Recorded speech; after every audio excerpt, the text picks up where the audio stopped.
এক মহিলা প্রশ্ন করছে ডক্টর জাকির নায়েককে যে আচ্ছা আপনি তো বললেন হিন্দু মুসলমান খ্রিস্টান বৌদ্ধ সব ভাই ভাই, তো সব যদি আমরা ভাই ভাই হই, আমি তো হিন্দু, ওই মহিলা বলছে আমি তো হিন্দু, তা আপনার মক্কা মদিনায় আমরা যাইতে পারি না কেন? এটা কঠিন প্রশ্ন। আমি চিন্তা করলাম কি জবাব দেয়। আমার কাছেও জবাব আছে, কিন্তু উনি কি বলেন সেটা শোনা দরকার।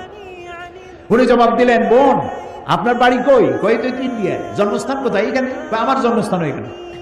আচ্ছা বোন আপনি কি জানেন যে ইন্ডিয়ায় এমন এমন এমন জায়গা আছে যেখানে এখানে জন্মগ্রহণ করার পরেও সে জায়গায় আপনি আর আমি যাইতে পারি না, এরকম জায়গার নাম জানেন? কোন এরকম জায়গা থাকবে কেন? আমি ইন্ডিয়া জন্মগ্রহণ করেছি, সব জায়গায় যাইতে পারি। উনি বললেন মোটেই না, এখানে এমন এমন জায়গা আছে যেখানে আপনি আমি প্রবেশ করতে পারবো না, তার নাম ক্যান্টনমেন্ট।